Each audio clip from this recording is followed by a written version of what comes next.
Assalamu alaikum wa rahmatullahi wa barakatuh. I praise Allah, who deserves all praises, and I bear witness that there is no deity worthy of worship except Allah, and that Muhammad is his slave and messenger, whom Allah had sent unto mankind with blessings, light, and guidance unto all mankind. Among the best types of knowledge is at-tafaqquh fi ad-din. That means the matter of jurisprudence, learning about matters of deen. Deen means religion, and knowing what is halal, what is haram, what is permissible, what is forbidden. And Allah had not been worshipped ever better than, and more beloved to Him than learning the matter of fiqh, understanding deen. Because God the Almighty, He sent the knowledge, and He tested us with the trial. So the more knowledge you have, the better you will be knowing as to how to deal with the tribulations. So those tribulations are the test of people, whether they have knowledge or not.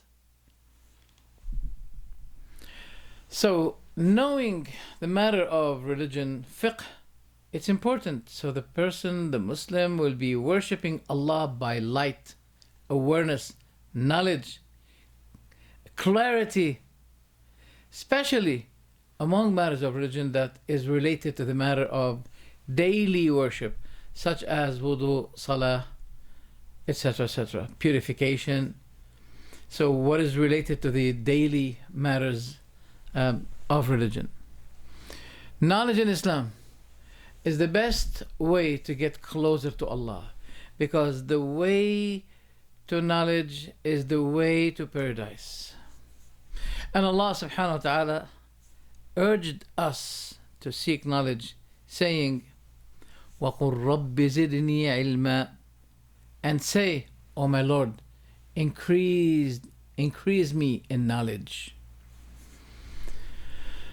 And the Prophet ﷺ said, whoever Allah intends good with, He will be teaching him, He will be granting him fiqh in the matter of deen.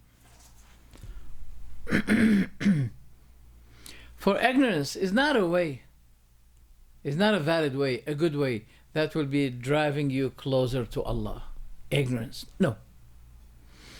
And the Prophet said, whoever seek away, whoever takes, crosses away, seeking thereby knowledge, Allah will be facilitating for him by this a way to paradise. And that is narrated in Sahih al-Bukhari. And the Prophet ﷺ was asked about two men. One of them is worshipper, and the other one is scholar. Then the Prophet ﷺ said, the preference of the scholar over the worshipper is as my preference compared to the least one among you. By this you can tell how great is the reward of seeking knowledge. And he said, sallallahu alaihi wasallam, among what will be following the believer of his actions and good deeds after his death, number one, a knowledge that he taught and published. Second, a son, righteous son, that he left. Number three, a mushaf, Quran, that he inherited. That means he inherited it. Number four, a masjid that he built. Number five, a house for Ibn Sabil. Ibn Sabil means the wayfarer. You know, now we have services, you know, we have way-in, we have motels, but before these things were not available. So, but they used to be having in the Muslim world, from place to another, they have places of water to support those wayfarers, to support them with water. So the Prophet said, among the good deeds that will be following the dead person, even after his death, he will be getting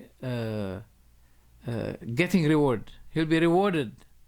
Yani, usually we know that by death, the rewards will stop. But there are some kind of good deeds upon which, if you do, you'll be rewarded even if you are still in your grave. So, as the Prophet ﷺ said, and knowledge, which is number one, the more people get benefited with the knowledge you left before you died, you'll be rewarded. With every person he benefited and he practiced, you'll be rewarded for that. And that is why the prophets used to be asking Allah, grant me to be a leader in guidance, a leader of guidance. So a knowledge, a righteous son, Quran, a masjid that he built, a house for the wayfarer, or a river that he accessed. For example, a certain area was blocked, so they digged the area so the river will be accessing. This you'll be also rewarded. The more people get benefited by this, you'll be rewarded by this.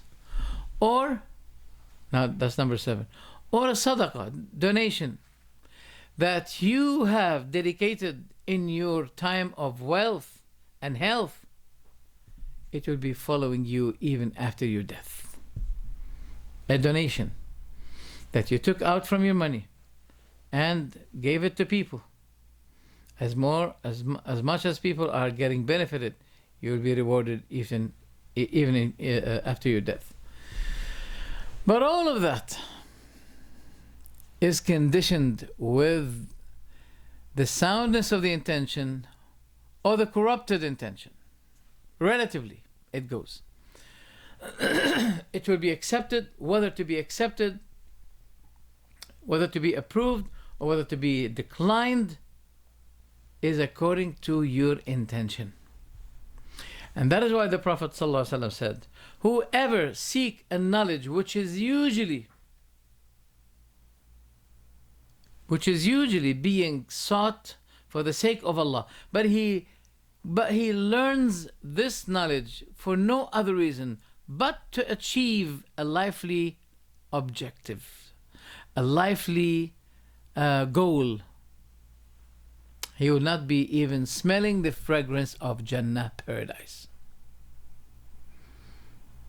So in this presentation, preface, beginning of my series about the matter of fiqh, we should remind you of an important condition.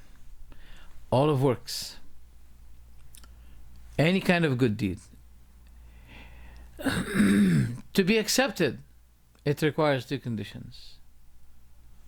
First, that you do the things for the sake of Allah.